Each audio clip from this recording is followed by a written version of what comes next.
Blog Talk Radio. Good evening, everyone. This is me, Jonathan Alexander, and I'm here to host our show, Life, Laughter, Happiness. Today, I have my co-host, Barbara, here. Are you there, Barbara? Yes, I'm here. Hi, everybody. Now, it's funny. I'm not very good with death because the subject today is the shock of losing someone.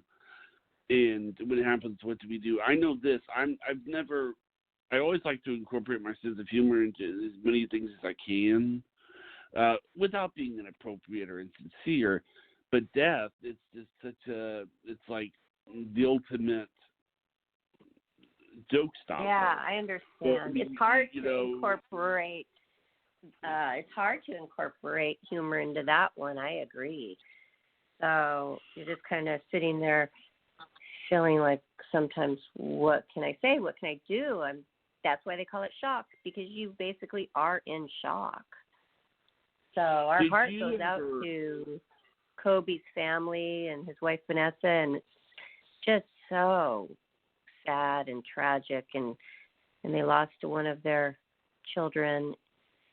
The 13-year-old daughter was in the helicopter as well, and our hearts go out to their family and everybody. I mean, I'm here in Los Angeles, so I see it is, oh, wow. Everybody loved Kobe so much. I mean, huge legend, huge icon. The Pro Bowl was today. They had a special moment of silence, and then they couldn't even stay silent. They just started chanting his name, and then all the news. And then there is now right on now is the Grammys, and I guess all the newscasters are already set up, and it's bringing a lot of awareness and attention to the subject. But what do you think, Johnny? I mean, it's just so crazy. It's like, how does a person deal with the shock and the loss of somebody that just loved so much? I mean, what do you do? What do you do? Well, it's sort of funny. I think as an adult, we go to funerals. I think probably children is probably especially hard because they don't quite understand it.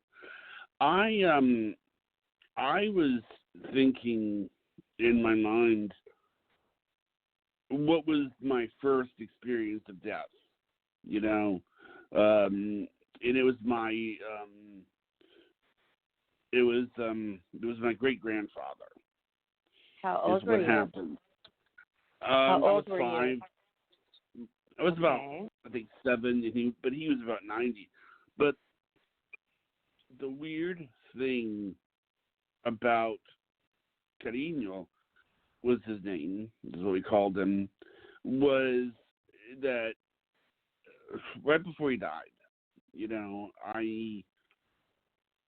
I knew that people got older, but I didn't know what happened after they got older. It wasn't like a person becomes 50 or 60, or then all of a sudden they move on to their 70. And actually, I thought that death was what happened. And I always thought that you eventually became a mummy when you had too many Band-Aids. That you would get sick, and then you would thought. And I never did this, but I asked my parents. I said, if a pill helps you feel better, then wouldn't an entire bottle of pills help you live forever? I didn't understand that line of reason. I never took all the pills, but I mean, but I remember when Carino died, because the whole thing about Carino was we didn't really understand. I didn't understand what death was. I didn't understand that there was. Yeah. I didn't understand the concept of death. It wasn't something that I really remember, because I didn't know that. Did they have you go to the funeral? No, I didn't go to the funeral for Carino, but I did. Because I think that's too young. I think a little older is good, but I think 5 would probably be a little young. Now, not to get too personal, but what was Priscilla's first encounter with death? Well, she was not even 2, and she lost her father. Oh, that's to a drunk right, driver. Yeah. So that obviously she doesn't know what's going on because she can't even talk yet. But it just happened for her slowly to realize, probably when she was 5, because that's when you start kindergarten. I noticed it, that she started to realize she was different because she was realizing, I don't have a dad. And that's, I think, why my dad lived in California at the time when she started school, and every single year he would be there to take her to school with me for the first day. And so he offered her a lot of, the father figure support, which was wonderful. But she saw a lot of her friends getting picked up by the dads, and she'd go over to their homes and they had a dad. And so it was a slow process for her to realize she was different. And even though my attempts at marrying after that, engagements and relationships, I came to the conclusion that I don't need that while I'm raising her. You can find father figures like my dad, like an uncle. She has my brother, that are very good influences, rather than struggling to try to replace the father. So I let go of that. I really did. And so it was a learning experience for me. I guess that's how I tried to deal with loss, by getting married right after. I actually did get married right after that, after he died. It's kind of like not just a shock mode, but a panic mode of, oh no, what am I going to do as a mom? And that's not when we make really good decisions. So my advice would be to just let some time go by. Let enough time for your own self to heal from the loss. I read that it takes about 6 to 8 days to feel like you can actually move on, depending on how close the person was to you. But then up to 4 years it takes to really be able to, go on comfortably without the person. I just read that today when I knew that we were going to do the show, and it's true. So for me to lose the man of my dreams and then shortly after get married to somebody, I mean, that was just a disaster waiting to happen right there. You don't feel like you can fully express yourself of your loss because you think, oh, well, they're going to get jealous. They're going to feel inadequate. They're going to think you loved the other one more than them. All those things. Mm-hmm. And that's no way to start off a marriage or a relationship. So I guess that's what they call a rebound, but a rebound not just with a breakup, but a rebound with a death. Now that is pretty heavy. So that's one thing I've learned about dealing with loss. So that's a big one. And just, I want to know, like, how do you deal with, like, the shock? I mean, okay, I know I'm faced with knowing a person who's very special with me has a very terminal disease right now, and that was a shock hearing it, but then I still had them. I still have them around me for some time. But when it happens with a crash like this, a car crash like that was what happened to Priscilla's dad, by a drunk driver killed him, or this helicopter crash with Kobe Bryant, this shock is very hard to deal with. And I'd like to know, hopefully we'll get some callers today. Maybe they can shed light on what they've done if they've experienced something like this, because it's hard. I mean, it's very hard, isn't it? It is hard, but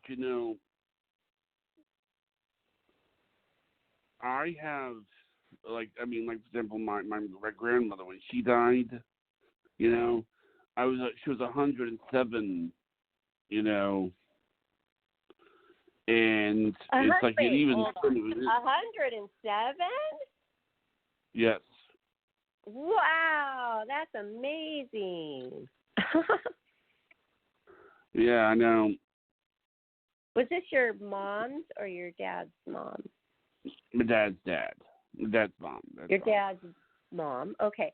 So Yep. wow, that's amazing life. My stepdad's dad lived to 106, and I never heard of anybody beating that. And I just heard, well, I have people that I don't know, but nobody that I am connected with has ever told me this. I mean, this is an amazing life, 107. And so at the end of her life, how old were you? Well, I was about 47, 46, but this is the running thing. There's a lot of longevity in her family. You know that that my great grandfather, he lived to be 90. He was the first one that I remember having. Then there was one where she also told me that her uncle was 107, and they took away his driver's license, and he went and got a horse. That's cute. I love older people. I love the older people, and this is a show idea I've had for a long time, but we haven't done it yet. Why do some older people get nicer with age, and some become like curmudgeons and ornery and, mean-spirited? I wanted to know. I like to, analyze that kind of thing because it's quite interesting. So how was your grandma? How was your great-grandma when she was 107? What were her spirits like? Well, you mean my grandmother when she was 107? I would have to say your great-grandmother. Okay, your grandmother. My grandmother when she was 107. I would say she's probably the happiest person you ever saw. I mean, she would laugh every 5.5 minutes, and wow. Yeah, I mean, she was just amazing sense of humor. I mean, to her, it was just like, oh, Wow, and she was still sharp and everything when she passed away? I don't know if she would say she's still sharp. I will say that one thing she did was she, when she turned 100, my sister used to take her shopping. And then, she would say, how old is she? She's 100. And then, she would chime in, only 100. Oh, that's so cute. I like to hear those stories. Well, I have a story about something that was really hard and tragic that I experienced at a very young age, if you would like to hear that. Go ahead. Okay.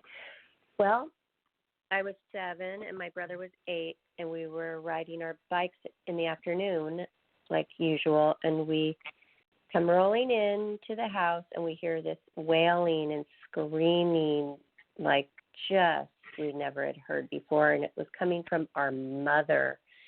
We run in there, and my mom was just on the ground and just screaming, Grandpa's dead, Grandpa's dead, which was her father. And, oh, my gosh, we loved him so much. He was the type of man that he was, like, on the side, a bartender at the Elks Club, and, like, everybody's best friend. And everybody loved Gene. And my dad came into the family to marry my mom, and he said it was, like, the dad type that he always wanted, and they became really super close.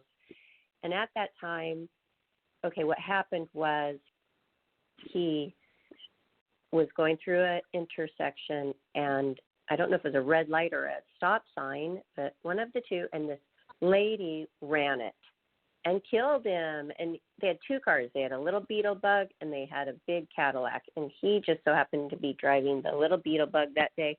If he would have been driving the big Cadillac, they said he would have lived. But he was driving that little Beetle Bug, and he was killed instantly.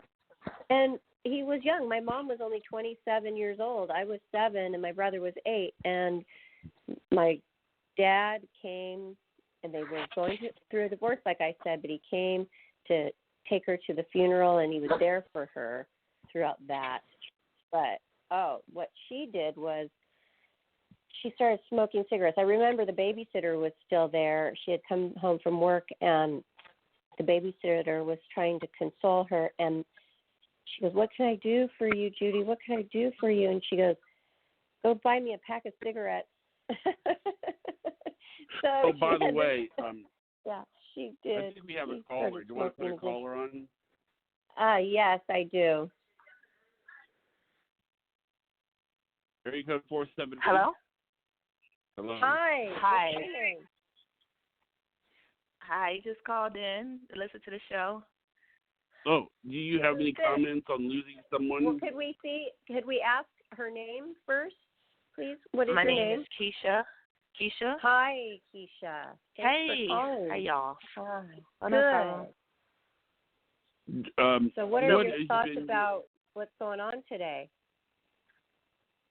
Oh, my God. Well, somebody on another show was saying that Kobe Bryant and all his kids died. That's crazy. So, and then I think on the 23rd, somebody, some high-ranking official got assassinated in the UK, I think. And I don't know, it's a lot of crazy. I don't know. You know what? I don't have my phone really connected, so I don't know what's really going on. But from what I'm hearing from hearsay, it sounds like a hot mess. So it seems like everybody is just, leaving the planet.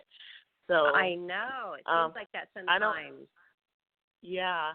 So, and as far as me losing people, I mean, nothing really. I don't know. Usually, people don't really tell me when people have passed on. Usually, what happens is that I start feeling somebody around me. Usually, I start seeing like shadows or something, or maybe I get a dream. And then maybe I catch up with a family member later down the line. They'd be like, "Oh yeah, this person died," blah blah blah. So, and that's how I usually know somebody passed away. It's like either I'm seeing something, like something is obviously there, and then and they're staring at me, or I have a dream. So, and that's how I usually find out about it. But oh well, I don't know.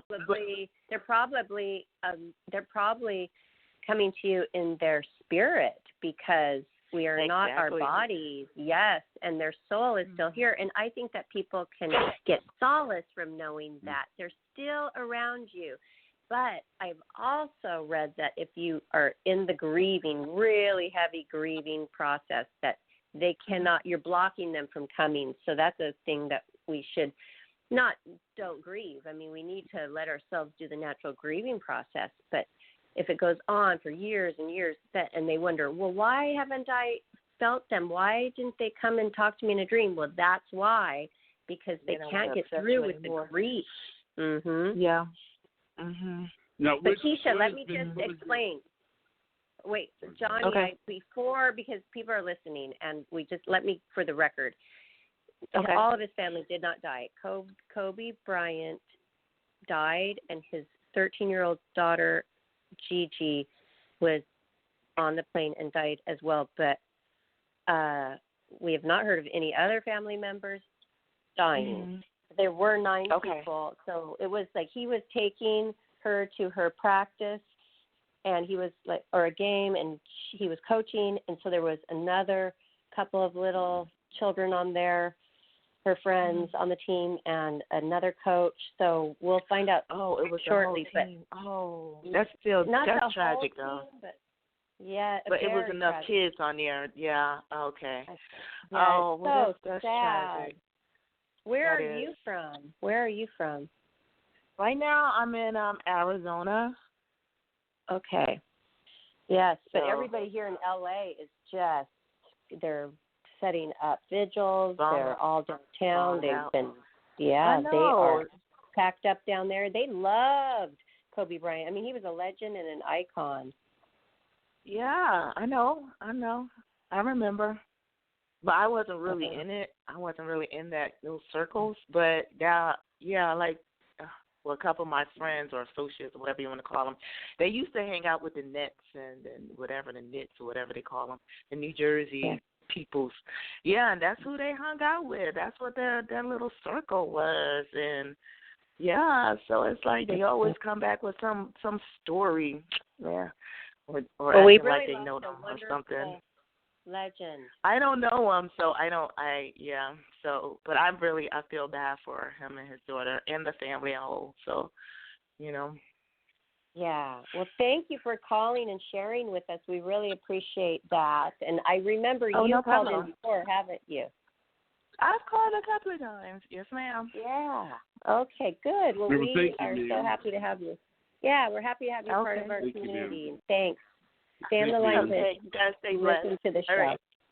Okay. Bye, Keisha. Wow. So what were you going to say, Johnny? Well, it just seems like, it's hard. I think we all deal with it in various ways. I mean, because when someone dies, it's kind of like it's everything ends. It's they always say it's the one thing that we're not certain about. I mean, one thing that you can be certain of.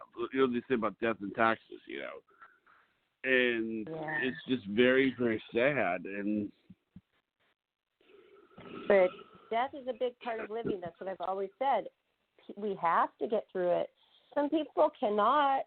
They cannot. And also, they die from grief. It's proven. It's a proven fact that a lot of times when people are older, they lose their spouse that they've been with their partner in life for years, and their grief is so devastating. Their heart rate actually goes Carrie up. Fisher and Denise Reynolds.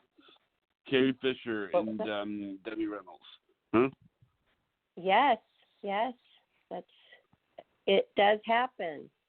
It really does. But that's very rare. That's rare circumstance. But for the rest of us who are trying to deal with losing a loved one, or like this today with a legend passing away, all you can do is just, write your condolences, express yourself, do your mourning process, show up if that helps you to the vigil, and show your respects, and then just remember them and just remember all the wonderful things they brought you. I mean, it's so very tragic.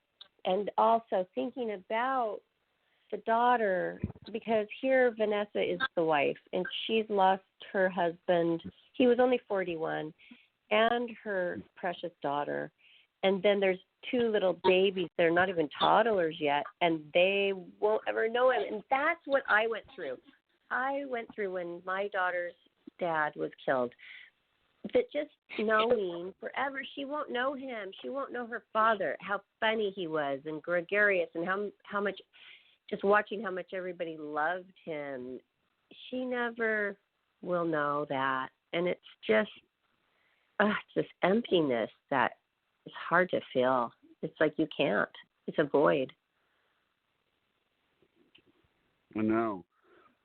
I mean, do you ever think that, what has been your hardest death that you've been through? Well,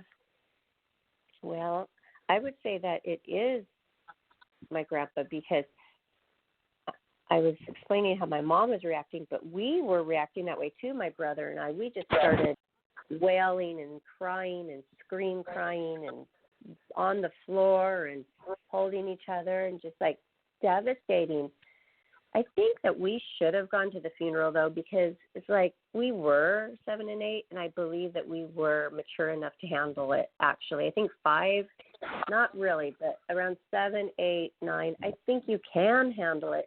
But the children back then weren't given the opportunity to really express their grief. And I felt like I really had to hold a lot of it in. So parents out there, rethink that, because your children, like you, need to go to the funeral to show your respects. The kids are people too, and they should be able to be given that opportunity. Let me tell you something that happened that was a really, really weird thing I have to go through. My sister got married, and we had, I think it was about a day before the wedding, my brother-in-law had his haircut. He was getting his haircut. and by his dad, and then he collapsed. His father collapsed, fell down, had a heart attack, and so we were trying to decide: we go on with the wedding, do we not go on with the wedding? And it turned out that they just decided to go on with the wedding. So we go on with the wedding. And I'm sure you can guess why they had to cancel the honeymoon. Okay, wait, hold on. Somebody you know was getting their hair cut. My sister's husband, my brother-in-law. Okay. His father died 2 days after the wedding. After? Well, why was he getting his hair cut after the wedding? I was thinking he was getting his hair cut for the wedding. What happened? This is what happened. He was getting his hair cut for the wedding, and then the father had a heart attack. And then 2 days after the wedding, he had another heart attack. And then he died. Okay, so they decided to go on with the wedding because they wanted him to see them get married? Well, he couldn't make it to the wedding. But the thing is that when he had the heart attack and he died, it was just really sad because forever that wedding is associated with the funeral, Yeah. So we went to the funeral, and he was very, I only met the man once, and that is very sad, and that sounds like they were relatively young when they lost him, too. But I can see why they didn't cancel the wedding, because he would have said, oh, no, don't just do that on my account. I want to know that you are married and see the photos and all that. And that probably brought him a lot of joy before he died 2 days later. He was a real gym workout freak, too. He used to...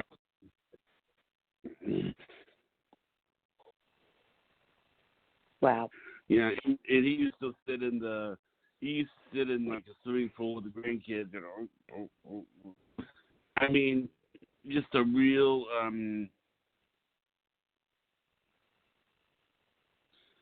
great guy.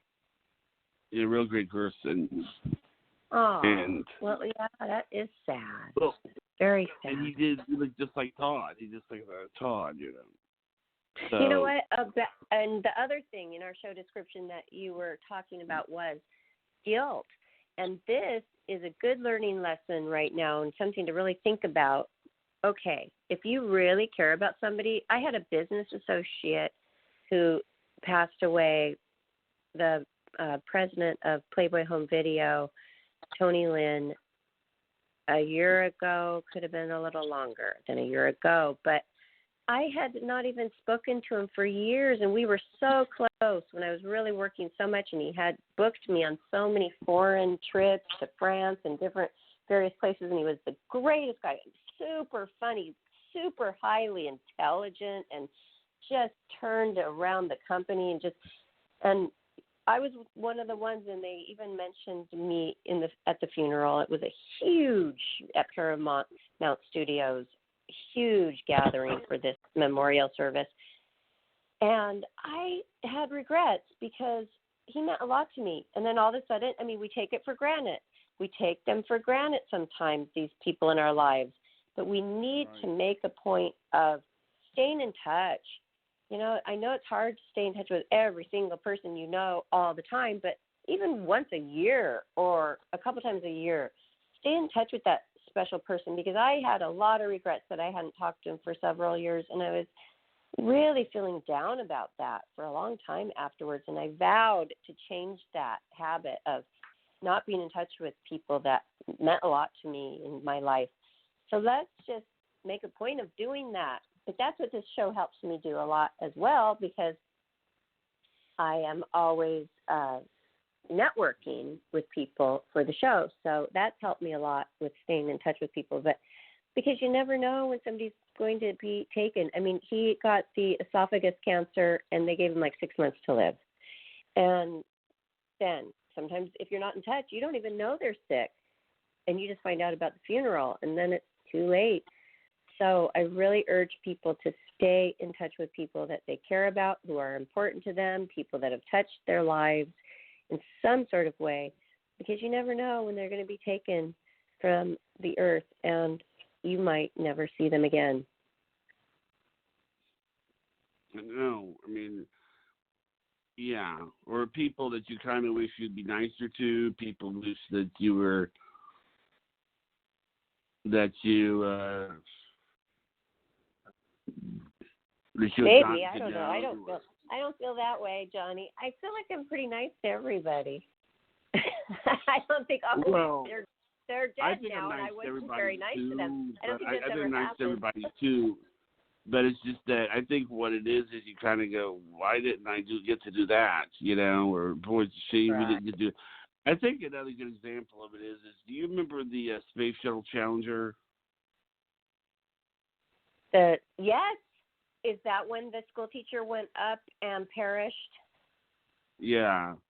And I remember exactly where I was and what I was doing. Exactly, and I saw it live because I was at school. And all of the schools, and I was in junior high or high school, I can't remember, but I was in the library, and all of the students were gathered around watching the monitor, and then, can you imagine, all of a sudden it blows up, and we're just kids, and we're watching this live, and that was a devastating moment right there. That was really crazy. Where were you during that?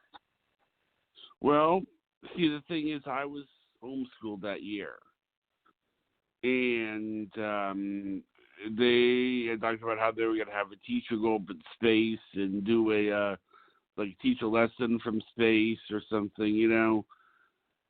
And yes. But you know, it was like so we were decided you not to do a watching moment. It live? Were you watching it live or not?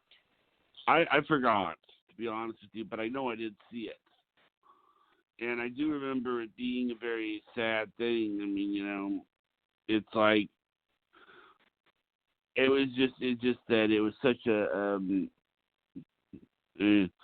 and they said the last words they said were, uh-oh. Oh, no, that is crazy. What about, we were talking about the car crashes, too. I mean, I've seen online where you see their last seconds of a car crash because somebody was filming online, just driving along. I've seen that, too. I mean, and the sad part about it is that, you know, they had I remember for the plane crash, the space shuttle thing, they interviewed the daughter, and the daughter was petrified about her mom going up. Oh, no. And people do a lot of risky things, too, like Evel Knievel. Can you imagine people doing that? And your family members are just letting you go up and doing things like that, knowing the risks. The older I get, the less I want to risk things. But I do know that flying in an airplane is a lot, the statistics of something happening is so much less than just getting in our car and driving. But we get in our car and drive all the time with not even worrying. But that is actually the most dangerous part of your whole trip. But my dad was an airplane pilot for probably like 50 years. And I just think, okay, when he retired, well, then he became a jet pilot for charters after that. But so when he retired from flying at all, I had to talk with him. I'm like, okay, I never allowed myself to worry about you because I'd be worried 100% of the time. And how is that going to be? What kind of life is that? So you just have to be able to let that go. But I do want to say, you made it, Dad. You made it, and you're still alive. And he goes, I actually think that, too. I made it. I made it through all those years because there were some close calls. And he's writing a book right now, so that's going to be really interesting to read. But why do some people just make it?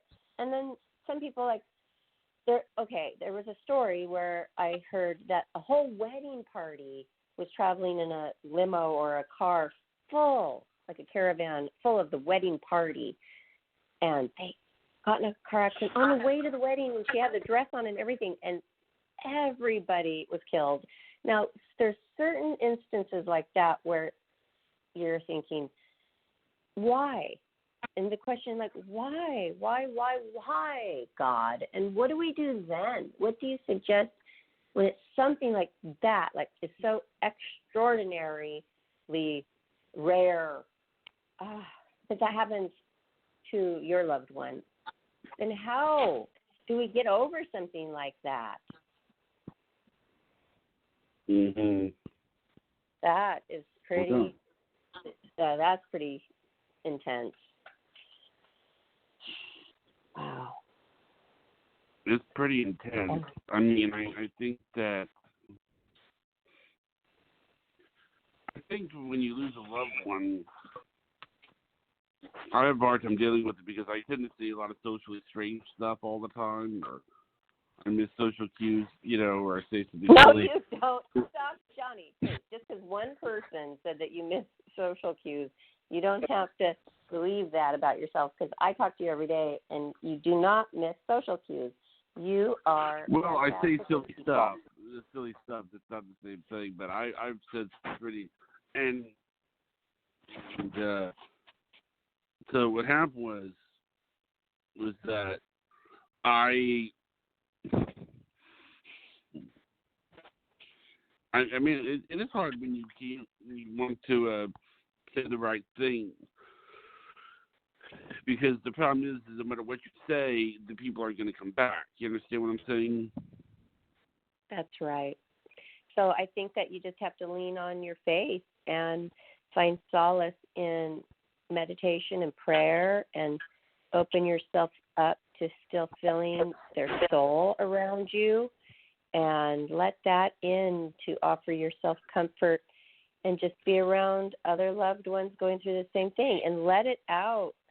Cry hard, shout, let it out. Let yourself grieve. Don't hold anything in, because otherwise you're going to go crazy. You have to be able to allow yourself, as long as it takes, the grieving period to take place.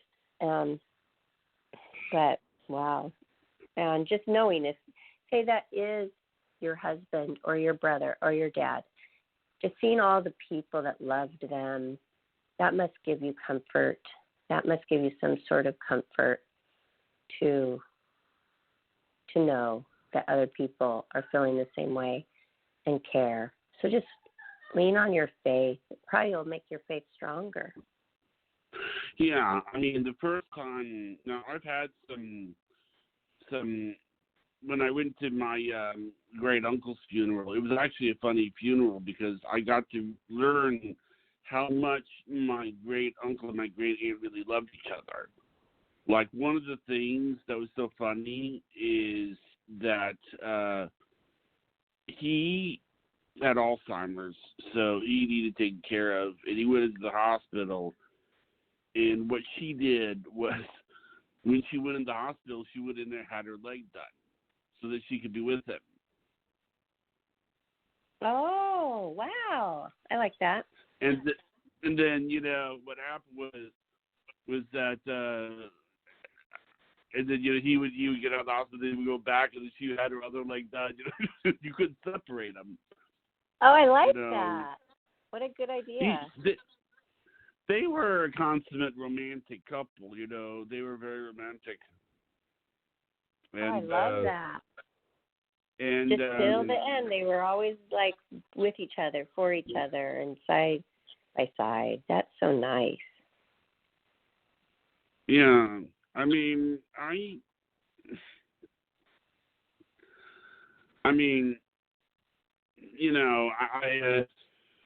guess you have to be kind of like that.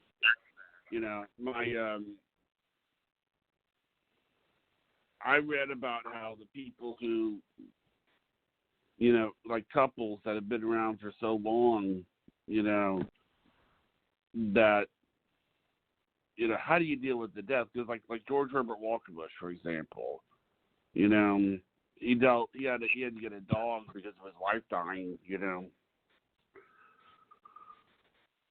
Oh, yeah, that's a good idea, too. A lot of people rescue a pet and then make a good thing come out of it, because a pet, a cat or a dog, can really offer a lot of comfort to people because they can have that little animal near them 24 hours a day. And that is good idea, good suggestion. I kept wondering, what can we do? What can we do to offer ourselves comfort in these times? A pet, that really helps. Get a pet or get it for somebody that has lost somebody. Bring it as a surprise. It will really offer comfort, light them up a little bit. That would be such a good idea to do. What about when people, they know that they're going to die and they only have a certain amount of time left. When that person comes to terms with that and they're not afraid of passing because they know that they're going to be in a better place. They describe who they're going to see. They talk about how wonderful heaven is going to be. That helps a lot. So I hope that, who knows? Do you ever wonder about your own self? Like, how are you going to die? Or are you going to have warning? Or is it going to, do you ever, I think about it. And all the time I worry about that. All the time I worry about that. But I try to think that there's going to be, that I have some time left. And, I tend to think about it as more or less doing things for people, so that, they know that they are loved and that I care about the people. And does that make sense? Make sure that I'm doing something good. Yeah. Yes. I always think that I'm going to live for a very long time, at least to 100. I'm always thinking that. What are your thoughts about how long you're going to live? I've always thought I was going to live to be about 80. But if I live to be 100, but that's the way I view it, because I just don't see, Is that going to be good enough for you? And you think that's okay, just to 80? Yeah, that'll be okay with me.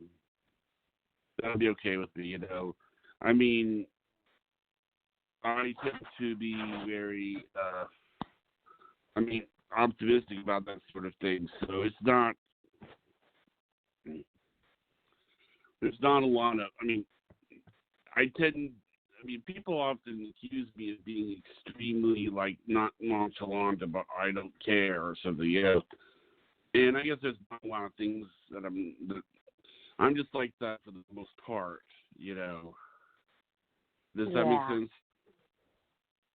Well, yeah, because you're okay with everything and you're a very happy person and you feel content and you're not going along life feeling regretful and negative. You're very positive. So I think that's more of a normal outlook. I think mine is not normal where I'm even thinking about it. Yours is kind of not normal either. I haven't asked many people that question. Do you have a feeling of how long you're going to live? Do you know how you're going to go? That's an unusual question. I haven't even asked people that. Do we have another caller? We could ask them. Not right now, but I'll let you know when we do. Okay. Well, this is an interesting thing. It's an interesting question if people think about that. I don't think many would think, I'm going to drown or I'm going to have an accident. Most people want to go peacefully, going in your sleep. That's a pretty good, nice way to go. It's just surrounding us always. I kind of hardly even want to watch the news anymore because you hear about it. I don't want to become calloused to death. I want to be prepared, but I don't want to be calloused where I don't feel anymore. What's that word mean? Callous means if you hear about bad things happening all the time on the news and you just, it becomes like, okay, that's not a big deal anymore because you hear it so much. That I don't want. It has not happened to me. I still cry all the time tears come to my eyes when I watch the news. So some people just don't even watch it anymore because it's just too much. But it's going on all the time. Death happens, I don't know how many times a day in the world, but it's a lot. And this is a good show because it's opening people's eyes up to be prepared. You know, reach out to that person who did something in your life that you thought changed your life or touched you and they're special to you. Take this time, take this week, and write them a note. Give them a call. Tell them how you feel. Because when they're gone, you don't want to have regret that you didn't reach out to them. I know. I mean, it's like, for example, how often do you ever think about like when you're going to lose a parent or a relative when you talk to them? What's it going to be like without them there? Yes, I always do, and recently I have a lot, and it's just you can hardly talk. You get choked up, but then you just have to tell yourself you have to find your strength, and then you have to be strong and say, I'm going to make the most of my time left with this loved one. I'm going to make it special. I'm going to make it good. And you know what? You were right earlier when you said, and be nicer to people because, you know, people who are close to us, we can get snappy with them. We can get impatient because they're always around us.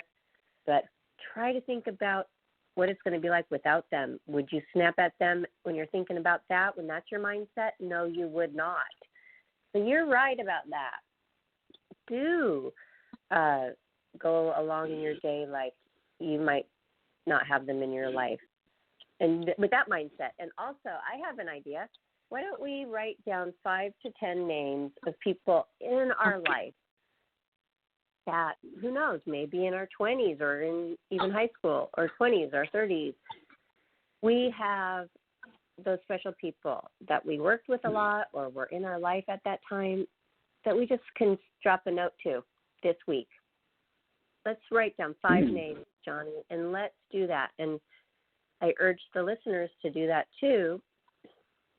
And that's a way of coping. That'll be a good way of coping because when it does happen, then you'll be able to say, well, I just talked to them. Like Alexis Vogel. There was a few years where I didn't talk to her, and we did a tribute show to her, the makeup artist for Playboy, and she was an amazing woman. And I had talked to her a couple of days right before she died, and she died in her sleep very calmly, but nobody knew. Nobody knew she was going to die, and most people were very shocked. I still have our messages from just a couple days before. And you know what? She was reaching out to me because she was concerned about somebody else. I didn't even mention this on the show, which I always wish that I had. I had forgotten about it. But she had reached out to me and asked me to check on another Playboy playmate that she was concerned about because they were acting very depressed on social media with multiple everyday, really down and out messages about depression. And luckily, I had already been reaching out to that person, so I was able to tell her, look, I've been monitoring that too. I've noticed it too, and I'm always writing her some uplifting things and ideas of what she could do for business. And, you know, I'm reaching out to her as much as I can. So that was so sweet. Here she was about to die, didn't even know she was dying, and she was caring about somebody else, really caring about somebody else, thinking they were going to commit suicide. What did she die of?